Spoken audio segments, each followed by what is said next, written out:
Good afternoon, and welcome to the Voice of Wisdom. With over 60 years of experience as an investment banker, entrepreneur, investment analyst, economist, and venture capitalist, Morty Davis is Wall Street and capitalism personified. The over 400 companies for which he has raised more than $3 billion over the years have created a countless number of jobs and exciting new products. Through the Voice of Wisdom, Mr. Davis explores, analyzes, and debates the most topical, political, economic, and social issues facing our world today. Joining Mr. Davis today for a discussion on this week's big issues is Len Carter. Len is an investment banker, business consultant, and private investor. And now, Mr. Davis and Mr. Carter. Welcome back, my co-hosts, my co-podcast cohorts.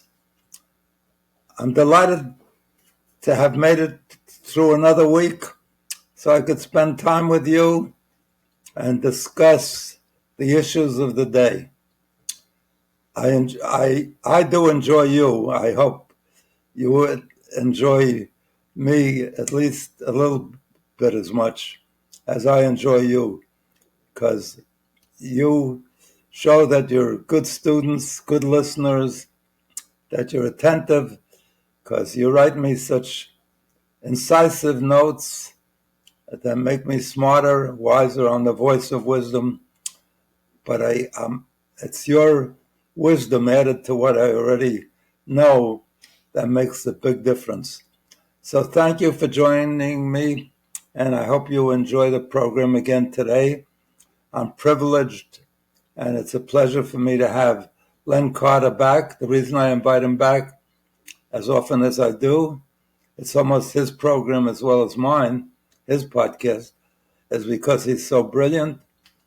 Like me, he's a graduate with honors from Harvard Business School, arguably the best school on business, on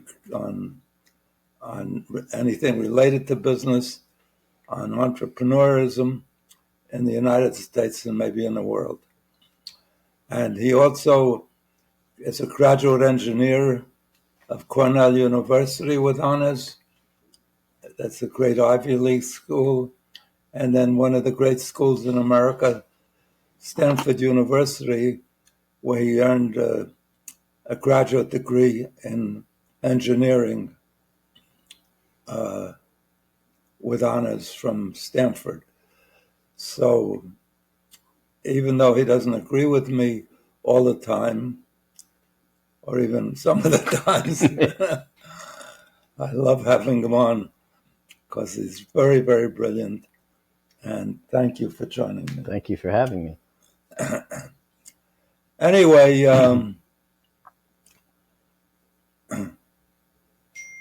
I do want to say, to begin with, that my most important goal, not only in this program, in life, is to make this a happier world, to make people happier, to make more comradeship between us, more getting along together, more smiling every day by each and every one of us, and a better mood. And just as my book that I wrote with my daughter, Happiness Guaranteed or Your Misery Back, the subtitle is How to Be Happy No Matter What, is so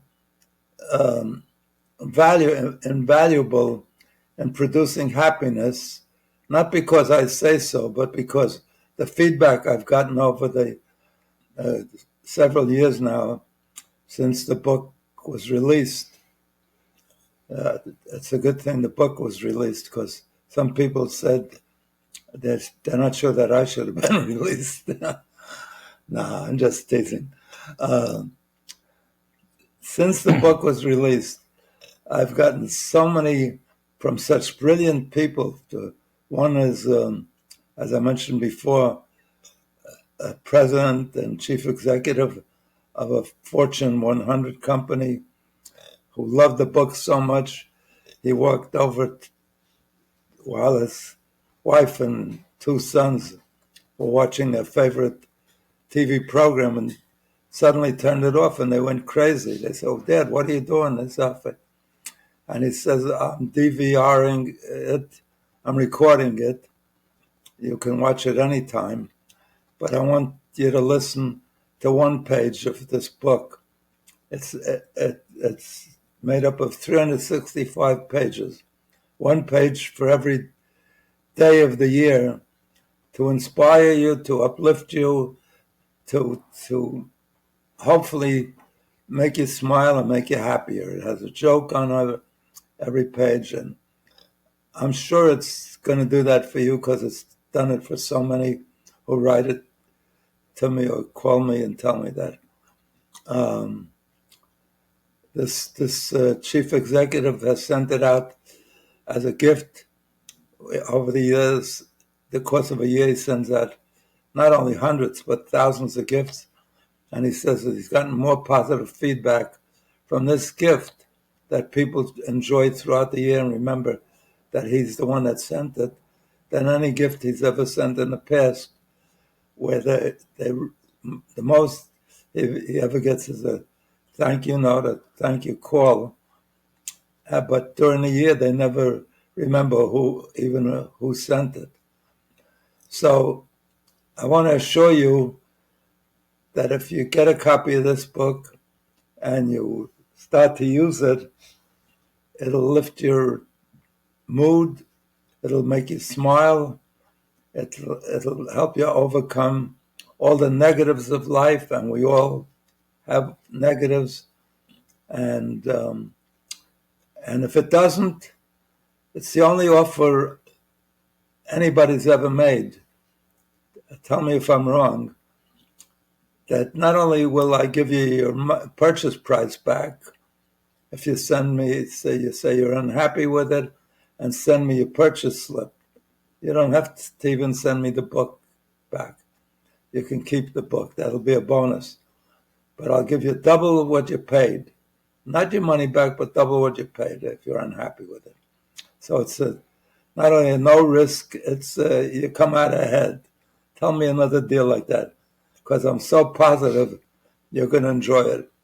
So let me tell you why you should be happy and you should be upbeat. And no matter what challenges you face in life, and no matter what adversity, no matter what failures or disappointments, and we all do, it's part of life. I don't know anybody that lives any length of time that doesn't have aggravation, major disappointments, even major tragedies. So we can't avoid that. That's being human. So what should give you the feeling that you are special? Because it says in the Old Testament that God said, every one of you, human beings, is made in my image. And you are made in God's image. That alone should make you proud, hold your head high, have you smile throughout the day. And even when things are bad, know that God is with you. And one of the things that may help, it certainly can hurt, is prayer to whoever you pray to, or, they say there's no atheists in a foxhole. When people are in big trouble in a war and they're in a foxhole, they could be atheists, and the one outlet they have is at least to pray with a, if not the expectation, at least the hope that God will answer their prayers, and they'll survive and they won't get wounded or killed or so forth. So keep that in mind as you live through your life, that you're made in God's image. You're special. Hold your head up high. Don't forget that for one moment. Be proud. The fact that God sent you into this world in his image is a major achievement. There may be billions and more people up there waiting to be sent into this world to live life. And life is the most valuable thing, even with all its adversities and challenges and disappointment. It's what we won in being born. It's a big win, and we should take advantage of it, enjoy it, and mobilize our energies and our efforts to get happiness, to help others be happy, and to be a winner in the goal that I think is most important, make it a better world for all humanity. So God bless you, and remember, look in the mirror, and it's not your beauty, but the fact that you're in God's image. God says so. So I'm proud of you. I think you're special, and you should know you're special. Anyway, talking about special, let's talk about the special challenges and headaches and current events. Almost all current events are challenging and cause headaches. special.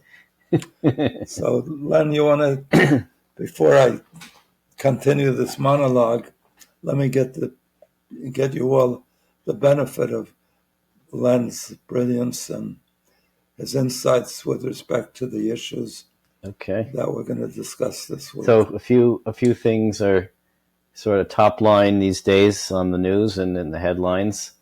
So we'll discuss a few of those, but we'll start off, I guess, with something that's generally been in the news since last October, and that's what's going on in Gaza and Israel.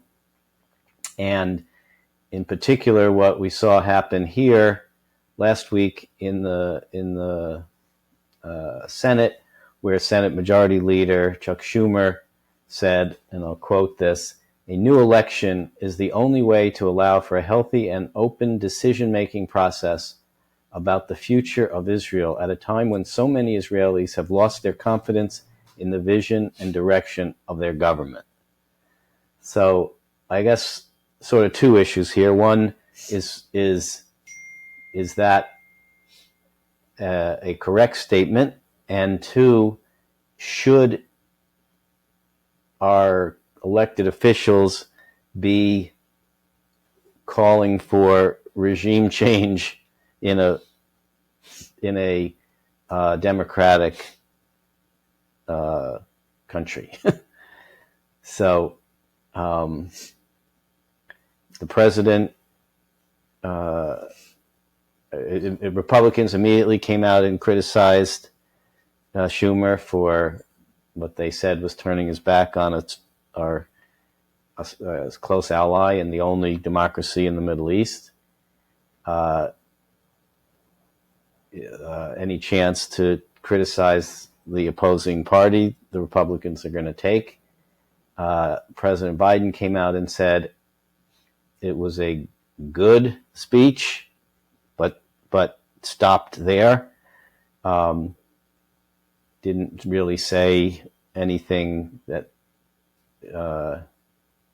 he agreed with it or was going to do anything to affect that new election that Schumer says should happen. He said it was a good speech, but he obviously agreed with it.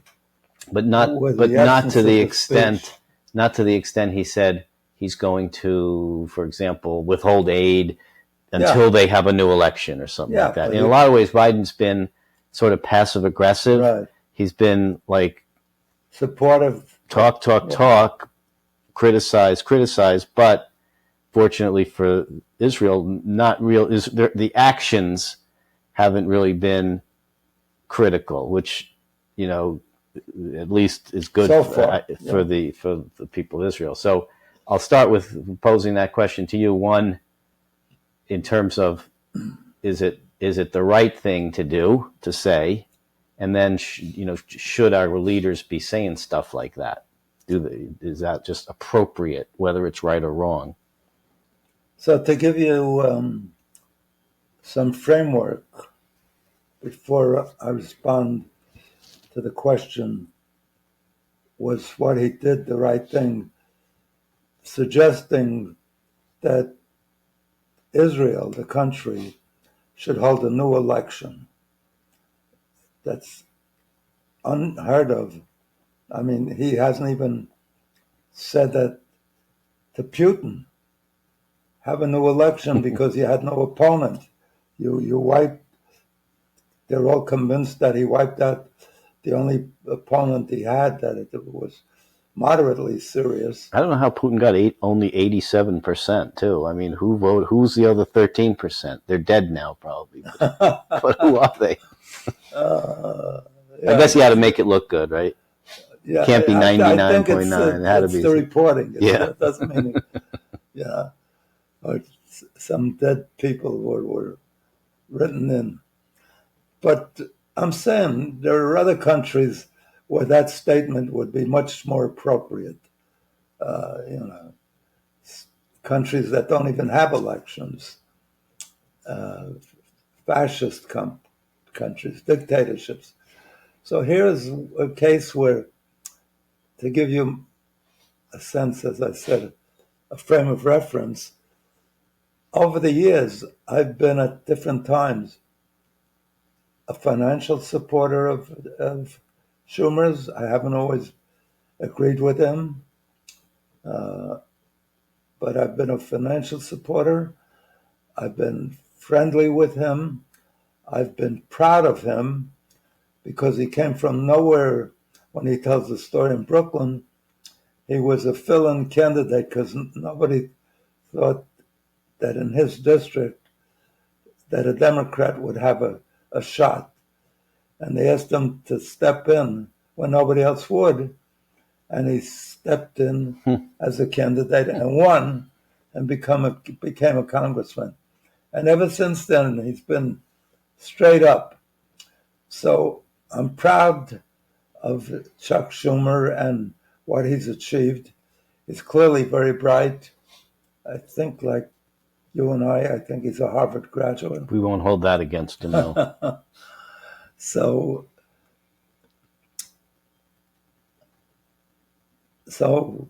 when I'm critical of what he did, it's within that framework.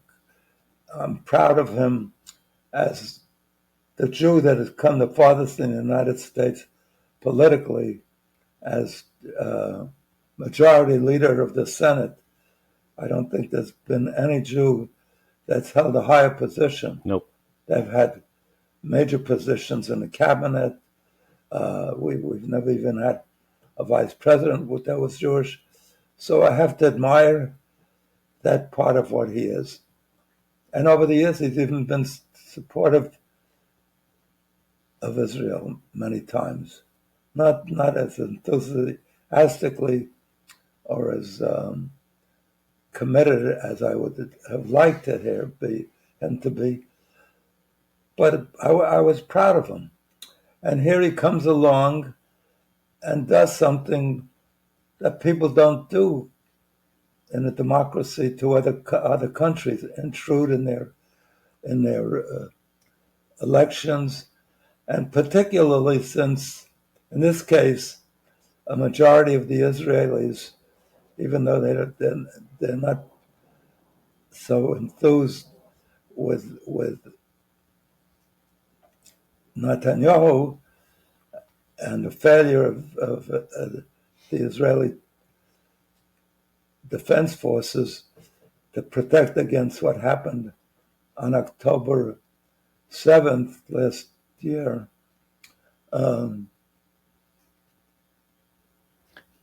Majority of Israel's support his policies. Yes, that's what he's that was not Netanyahu said in his response to Schumer. Support getting rid of Hamas. And that's what Netanyahu says has to be his number one goal.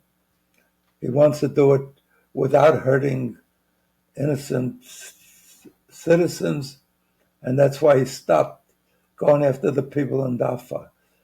And he was trying to comply with the wishes of Biden on that issue and even the rest of the world. And it's opening the gates for people to deliver help to the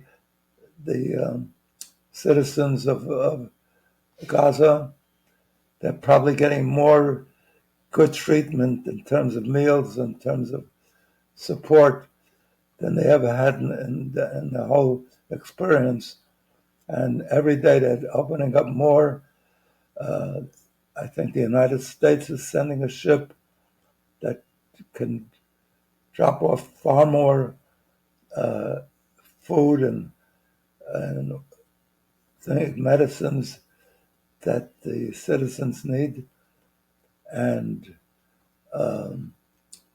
Israel is helpful. They're providing, what's the word? People that come along and make it happen.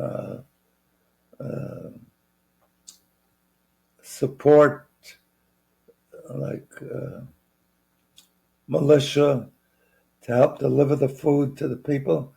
Even with the delivery of all this food, the Hamas is getting it before the people to get it, and turning around and selling it to the people, which is outrageous. But at least Israel is doing everything it can to comply with the wishes of Biden and the rest of the world.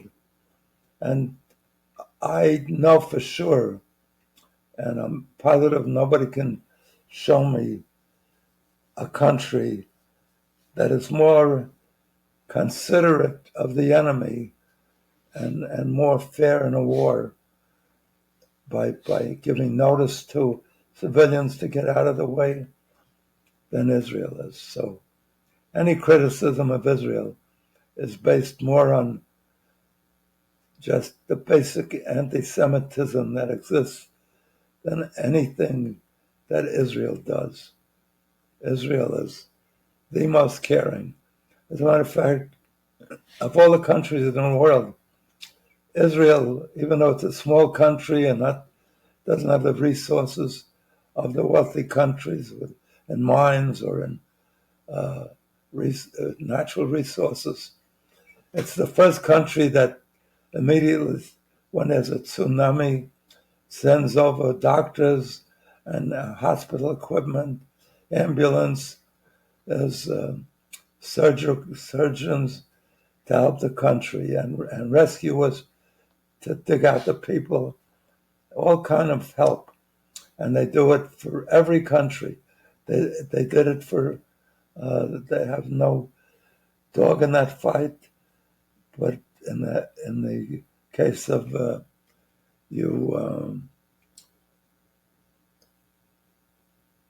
what's the name? What's the name of the country Russia attacked? Ukraine. Ukraine. I know it started with Ukraine or you, but I was getting mixed up between Ukraine and Uganda. And Ukraine, Israel quickly set up, and this is verifiable. It's a fact. They set up a hospital in Ukraine. They sent over doctors, ambulances, surgeons, medicine, and they're doing it now in a place where they have zero benefits to come to win from Haiti, a destitute country that's in internal revolution, and they have Israelis there trying to help the people. So they do it throughout the world. Nobody sends faster, and they don't even get recognition, much less admiration for all that they do. So why do you think Schumer would do that? Was it to try to score some kind of political points? Who's he pandering to? Does he just believe that himself, or why would he do that? Why do you think he would do that? I'm not sure, because there's a lot of leading Jewish leaders who I have a great admiration for, who have taken a position about giving a two-state solution, even though it's been demonstrated over 75 years that the Palestinians have no interest, zero interest, and I will do a op-ed piece shortly to demonstrate that tangibly, factually, decisively, that they have no interest. The only one that's totally honest about it, I don't know if the Palestinian Authority has something similar in their charter, but Hamas has in their charter that their goal is to wipe out Israel totally and to wipe out the Jewish people. So they tell it like it is, and they don't say we want to establish a Palestinian state. They've been given Gaza. Well, they do want a Palestinian state. It's just the entire country, They want river to the sea, from what is Israel. No, but that's not their high priority. The high priority is eliminating Israel and killing all the Jews. Then they want a state. But they don't want a state alongside of Israel.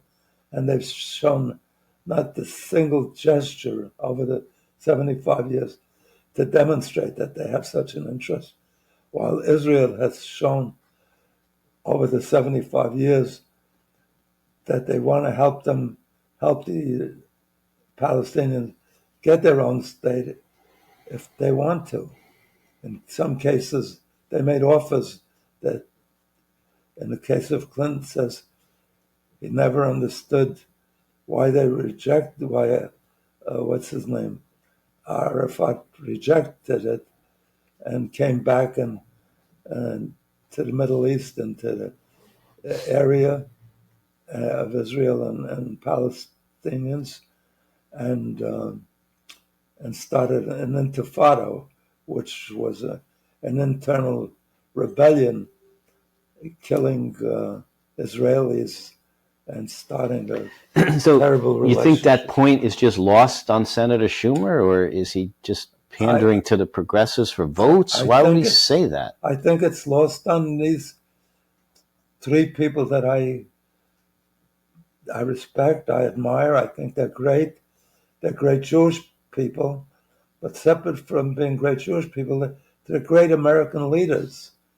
The positions they hold are very high in esteem, held in esteem. And notwithstanding that, they're advocating that the way to solve this problem is to give or arrange for the Palestinians to have their own state. And that's not what 75 years of experience shows that they're interested in, or that they're even prepared to accept. So, but why do these people do that? It's beyond me. It's like they forget the history, or they don't look at the history, or they're not. I just don't understand it. Because if I had 15 minutes to talk to them, I could convince them that that's not what would solve the problem. That's not what the Palestinian, the PLO, or certainly Hamas wants. So why do they do it? I think in one case, they're worried about winning Michigan. The United States has a very small, Muslim population. Not that the Jewish population is a major population in the United States. The Jewish population is a measly 2% of 360 million Americans. But the Muslim population is even smaller, and certainly far less politically active than the Jewish people are. They may be active in providing money through Qatar and Saudi Arabia and Kuwait and Iraq and Iran to universities for purposes of influencing students and the American population on how great they are and how terrible Jews are and Israel is. So I think it's political. The Democrats need to win Michigan. It's pivotal in the next election. And that Michigan has the largest Arab population in the United States. And there's one other state that has a major population, a significant, I don't know if it's Ohio or Arizona, but anyway, it's Biden and Schumer are appealing to that small group that could change the outcome in Michigan and the second group, second state, which I'm not sure I know, has this large, significant, not large, significant Muslim. So it makes sense. Schumer is a politician first and foremost. Before he's a Jew, before he's anything, he's a politician. And that's why he's gotten so high in the administration. If there's ever a Jew that has a chance, or had a chance, or has a chance to become the nominee of the Democratic Party for president, I think Schumer is the closest ever. Joe Lieberman came close because he got the vice presidential nomination, and he and Gore were robbed of it by the Supreme Court. That was a majority Republican, 5-4. They voted that Bush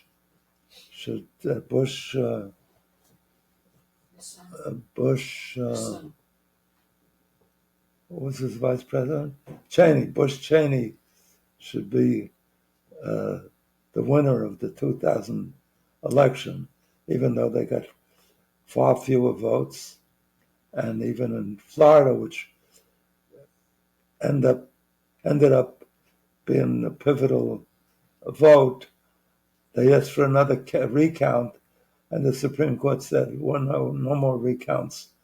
We're going to give it to Bush and Cheney. So that's, if you ask why, I think that's his goal, to be the most popular Democrat, to help win for the Democrats, and hopefully to succeed Biden, to help Biden win number one now, and hopefully be in line to succeed Biden as president, or maybe at least vice president. So it's not unlike the criticism that persists about Trump, even though it's not quite as strong, that it's all for personal reasons. Trump, all his goals, all his objectives are not about what's good for the American people or policies that he plans to introduce when he gets elected, that is going to make America great, is going to be great for the weakest, the most vulnerable Americans. He may be promising tax cuts to the wealthiest, but not any. So I'm saying politicians are like that. It's sad. You'd think they serve. They're interested in serving the people. They're interested in serving themselves and their donors, and they vote for what the donors want, not what the Democratic vote shows that the people want. All right. I hope that answers. Yeah, that's very often the case. So let's talk about another thing that's been going on. There's other things going on. A couple, not many. So this relates to immigration. We've talked a lot about that over in various programs and have had many debates on that. So earlier this week, the Supreme Court blocked Texas from enforcing an immigration law that would allow state officials, Texas state officials, to arrest and detain people they suspected of entering the country illegally. A law that Texas passed Right. already. So Governor Abbott in Texas passed this law a while back, right. And now I guess it was stricken down by the appeals court in Texas, I guess, and then it went to the Supreme Court, and the Supreme Court agreed that it's inappropriate to allow Texas state officials of Texas to do barred that. And blocked it. Yes, blocked the law. So that raises a lot of questions. Some are sort of federalism questions, states' rights, federal rights, that kind of thing, and some are related to where I think Governor Abbott was coming from, which is just we are being attacked, assaulted, invaded, whatever, inundated, right, from these people, and we need to do something about it. And if the federal government won't, then we need to do it. States have a right to defend their own borders. And I want to protect my state. And I'm trying to protect my state. So what do you think? I think the Supreme Court did the right thing. Because I don't think on an issue like immigration that each state should have, it's a country's decision. Yes. I don't know that any country has, maybe there are countries that have states that can act independently. But this is, in my view, you can take issue with it. I'd like to hear if anybody take issue with it. But I think it's something that the country as a whole has to arrive at what's right for the country, not each state deciding separately. Yeah, I mean that is I think the constitutionally correct answer, because immigration is a federally determined thing. Regulating immigration is not a state's right. It's the federal government's. And so it does need to be coordinated and consistent along each It's also state. Between countries. Yes. Immigrants are always from other countries. They're not immigrating to a state, they're immigrating to a country. So and they're immigrating from a country. Yes. So it's from country to country. Yes, so it's a federal. So I think constitutionally, that's why, I mean, the Supreme Court's usually pretty good on constitutionally nuanced issues. And I think I agree, they think they got it right. I don't think they're good at that. They wiped out Roe Wade. Well, they wiped out. I mean, that was a privacy, I don't know. I mean, they're wrong on gun control. There's a lot of things they're wrong on.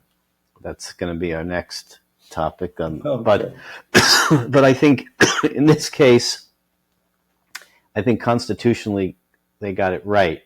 However, I do understand, it's one thing to sit and have a constitutional discussion about how nice it is that we've got the Constitution there. However, you look out, your window, and I think that's when people would have a different view when, they're seeing people illegally come into the country and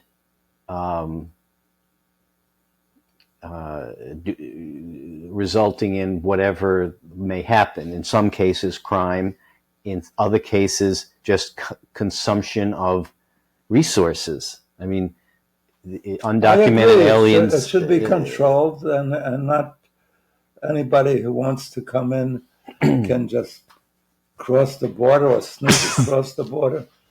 So I agree with that. But on the other hand, the problem, even with all that we've suffered and large numbers that have come through, it's the problem is vastly exaggerated. It's like the people that are unhappy here need somebody to blame things on, and they blame the immigrants. They take away their jobs, American jobs.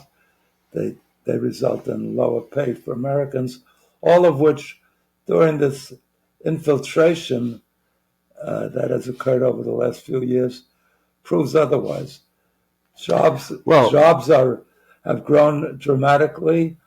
Salaries have grown. I mean, significantly. New York City was contemplating reducing city services as a result of the extreme expenses incurred in housing and supporting it's not always overblown. It's real. No, I'm not saying and it does affect people. It's not challenging, but it's exaggerated the price we're paying. Well, I don't know if New Yorkers would agree with that, because their services would be cut at the expense of people who are violating the law. I have a problem with that.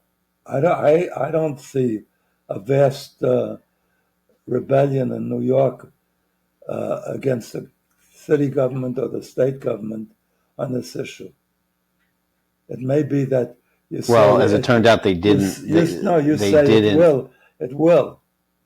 They didn't cut the services because, I don't know, the money, they somehow miraculously found it. I'm saying it's exaggerated.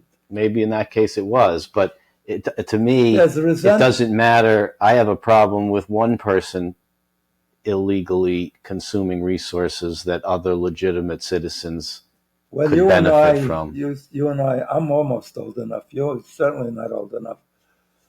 But there was a time when the same attitude was towards the Italians who came here, but that's the Irish who came here. No, I'm not saying. I'm talking about even legally. Well, but that's not my position. That's an inordinate. I only have hatred toward people who come illegally. Okay. I have no problem with any. I mean, I denounce anyone who who's biased against legal immigration. That's why it's exaggerated, because there's an inherent hatred of the other. You know, what's wrong with the Italians? Nothing. All of our mayors have been Italian. Nothing. Almost. So why would you? But it's a natural instinct. But they're wrong. I know. But that's not what I'm saying. No, but I'm saying the reason it's exaggerated is because it's always been exaggerated. I agree with you that you're right. I would, for example, I definitely would legalize students that come here and get advanced doctorate degrees and have a lot to contribute to this country, and they came as students, and because they came as students, we have a law that they have to leave as soon as they're no longer students. I would make them automatically available for accelerated citizenship. So there's a lot wrong with our system, and hopefully we'll get it corrected. You know, I'm not defending open borders or having. On the other hand, we should be sensitive to those that are seeking asylum, and that's what the word law says. Yes, you have to, and a lot of them are coming in here because they've been abused, raped, tortured in states like Venezuela or Haiti or lots of places. So we shouldn't open the doors to everybody, but we should be. So that's what we should do. We should make it a more thorough system. In other words, when they come, we arrest them, we put them in under control of the government or the authorities, and then if they are proven to be decent, no negative record, no truly in need of asylum, then that's part of our humanity. So yeah, I mean, I think to me what this highlights more than just the political gamesmanship that Texas is doing and does when it busses people around and passes laws like this, is there is a real need to fix things, fix the asylum process. They're encouraging, but nobody they're wants. encouraging. They give bus rides, right? But they're also, when you go to visit Germany, the big deal is that you get bus rides to different. You can get bus rides that are so exciting at 200 miles an hour, and people love it. That's what they do for enjoyment. So Texas induces people to break in, because if you come to Texas, we'll send you to New York. And the fact that for political reasons, elections, and other related reasons, everyone agrees that everyone agrees we need to do something to fix it, but it just can't get done. Well, we were doing it. Both there was a bipartisan law, but it didn't happen. Passed. It didn't happen because Trump, who was the number one spokesman for limiting immigration, illegal immigration, doesn't want Biden to get rid of that issue. So it's political again. Everything is political, because there is a thing where a lot more money was dedicated to controlling the borders, getting rid of people in a few months rather than a few years. Even the DACA issue, which is really, in my even Bush was in favor of DACA, and a lot of Republicans of it. People that are here more than 10 years illegally and have proven that they're solid citizens, they pay taxes, they did no crime. We should have a path for them to become citizens, because they seem like valuable additions to our society. They're doing important work in some cases. So it's not an easy issue. It's, but like all issues, we in this country seem to get around to dealing with it. And in this case, the Democrats and the Republicans agreed to a law or legislation, not a law, legislation to attempt to resolve it. Is it a perfect? I don't know. Probably not. It's nothing that human beings has ever. To me, the question is it better than what's there now? Far better. Right. And, the detractors would say, no, you're better off having this and then doing it right the first time than trying to incrementally, then passing this. Well, that's ridiculous, because a lot of things that advance society that's are done incrementally. Yeah, there's a lot of things you can't get done. For example, in the gun laws, we can't get incremental progress. But we can put parents in jail. So that brings us to the next topic. I think parents should be in jail. Okay, all parents. Okay, so particularly and those that are particularly good, ones that buy their 15-year-old a gun for his birthday. Right. All the parents should be put in jail, and those that prove that they're good can be let out, maybe. Right. So get let out and get a Ethan Crumbley, a diploma or degree that says that they're good parents. Ethan Crumbley was 15 years old when he opened fire and killed 4 high school students in a mass shooting a few years ago in Michigan. So he pleaded guilty as an adult, and he was sentenced a few months ago to life in prison without parole. In the massacre of his 4 classmates, he used a 9mm gun that his father had given him as a present. The Crumbleys, the parents, did not take Ethan out of school after the day he made a violent drawing and on the morning of the shooting that also included a written plea for help. So the parents were charged and found guilty of involuntary manslaughter. And while they said that they didn't know that their son was plotting an attack at his high school, the prosecutors argued that they failed in their legal responsibilities to help prevent it. Both parents were convicted on involuntary manslaughter. So the question becomes, what are the responsibilities of parents? That's a good question. And I'll just lead it off here. In the Hebrew Bible, in Deuteronomy, it says, "Fathers shall not be put to death because of sons, nor shall sons be put to death because of fathers. Each man shall be put to death for his own transgression." Right. So, how do we reconcile that with putting the Crumbleys specifically in jail for not somehow preventing their easily son? and readily?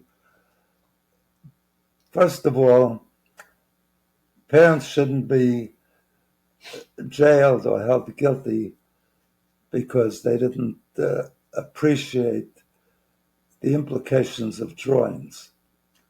What these people were guilty of, as our society is guilty of, that anybody that has a gun has to be checked before they get the gun.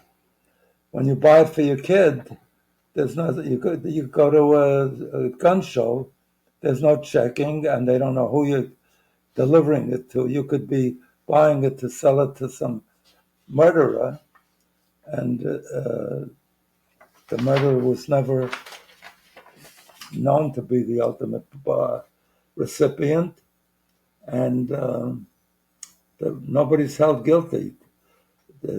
Our brilliant legislatures have held that even if a gun winds up with a murderer, a record of a murderer, with a murderer, with someone who has a record of murdering, the seller to that person, who didn't sell it directly to the murderer, but sold it to somebody who in turn sold it either for profit or because it was his friend. So the Congress voted that you can't hold the manufacturer guilty, you can't hold the wholesaler guilty, you can't hold the retailer guilty. It's all to protect the sellers of guns, the strength of the NRA, the political power of the National Rifle Association has prevented reasonable legislation. So in this case, the parents are definitely guilty because they didn't do any checking, and they shouldn't turn over a dangerous weapon to somebody who's still a child without some constrictions. In the first place, I don't think they should buy a 15-year-old a gun that say, well, we bought it for him for hunting. And then once they buy it for him, they should definitely supervise that it's not taken out unless we're going for hunting or for some good reason. Otherwise, we want to see it locked away. So they're guilty. Now, as to Deuteronomy, that's true. If I kill somebody, they shouldn't put my son in jail. Or if my son kills somebody, they shouldn't put me in jail. But if the two of us go rob a bank together and we kill somebody, then it's not the father suffering for the son or the son suffering for the father. They're both guilty. So it's not confusing if you recognize that without some specific responsibility and connection to the death, the son is not responsible for the father is not responsible for the son. Well, you're saying that they're both responsible, just like they would both be responsible for the bank robbery. I mean, the son is the one who killed the students, not the parents. No, unless they're both involved in the action. But in this case, we are holding the parent. The Crumbleys are. They should be, because they were involved in the action. Although they did not shoot the students. But their negligence and their indifference should be punished. That's the issue. But then what happens, what about other parental prosecutions? What about if a kid, in his parents' car and hits someone, are the parents liable because they didn't teach him how to drive well? Well, if they give him a car and he's 11 years old, no, the parents are guilty. Okay, but suppose they give him a car and he's legally driving age. Yeah. So that was legal, but he hurt somebody. We don't hold people. Why not? They should have taught him how to drive better. Right now, we don't hold people. We don't, but should we? No. If it's an accident, legitimate accident, if he was driving drunk or while he was doing 120 miles an hour, then they should. They should know. If a kid sneaks out of the house, gets drunk, and then hurts someone in the parent's car, then the parents are responsible? Well, that's a good question. Right. I think it would depend. It's sort of what Justice of the Supreme Court, Potter Stewart, said. That's what the presidents of the university said. What? It depends on context. It's genocide of Jews. I was going to say it's what the justice said. What he said about pornography. I can't define it, but I know it when I see it. Right. So in this case, he sees a lot of it. Yes, right. I have to point out to you, one psychology teacher of mine once pointed out that they put R's and X's and on movies, and somebody has to go see those movies. But particularly religious leaders, and particularly maybe Catholic priests. So she says, it's interesting that the guys that are assigned that duty see all the porno movies, but she doesn't understand why they have to sit through it three times over to make a decision that it should be prohibited. So they get a permission, not only permission, authorization and recommendation to go see these movies, which is interesting. So, more broadly, I think this, is lessons on gun control as well, which is that irrespective of what parents do, sometimes parents don't do the right thing. Yeah. And the government needs to be the parent And if parents aren't going to do the right thing by giving their kids weapons and not protecting or not properly supervising the use or the storage or whatever, then that's where I think we would both agree that the government should but that's a do loose something. definition. By the right thing, who determines?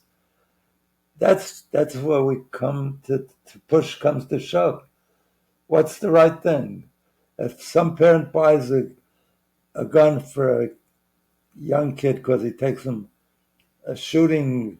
Well, this was a 9mm. I mean, that's where the issue of what guns should be controlled and shouldn't be controlled. No, but it's that kind of gun used for hunting. A 9mm? I don't think so. I think it's a handgun. All right. I mean, unless you're worried about getting mugged by a bear or something, right? I mean, mostly hunting is with... No, if it's clear, yeah, the parent should be held responsible if there was a clear indication. Or maybe 15-year-olds are just not allowed to have guns. Yeah, for sure. Maybe that would be a rule that would be good. For sure. They're not responsible. They're not responsible for putting it away, for locking it away, for safety. Absolutely. Because somehow... Well, what's the reason to give a 15-year-old I said if it's for hunting, I understand it. Because hunting is a big, it's interesting. I'm not sure you're aware of this. But in Judaism, hunting is illegal. You're not allowed to hunt. And it's out of empathy for the animal, because when you hunt, you're looking to kill the animal. And if you kill them and you're going to use them for food, I guess maybe that's okay. But what if you're hunting and you wound the animal and he's going around for the next 3 years suffering or the next 3 days? We don't allow unnecessary suffering. Even the way we kill a cow to make it kosher, we feel it's the quickest death, the least painful death. Doesn't seem that way, you're cutting the throat. But so I agree that it's not necessary for young kids to have. They could have toy guns like I had when I was a little kid, water pistols, but not real guns. Well, the fact that I just heard 2 words, I think is a good point to stop here today, which was I agree, because that's a high point of the conversation. We are about out of time. Are you sure you're normal today? But I think that is a good place to. It's like when Biden. Morty, are we over? She says we're over. Yeah. So, and the fact that we hit an agreement is right. Let's quit while we're ahead. Let's quit while. Anyway, it's been great being with you again, 6:30 Wednesday evening, as we are every week, as I am every week, and most often lately with Len Carter. So thank you for joining me in the podcast, and I look forward to being with you again, 6:30 next Wednesday evening. In the meantime, have a great week. Have a great every day of your life. I hope every day of your life brings you good health and happiness. And in addition, that every day of your life should be better than the day before unto eternity. God bless you. I love you. And have a wonderful, wonderful every day of your life. Bye.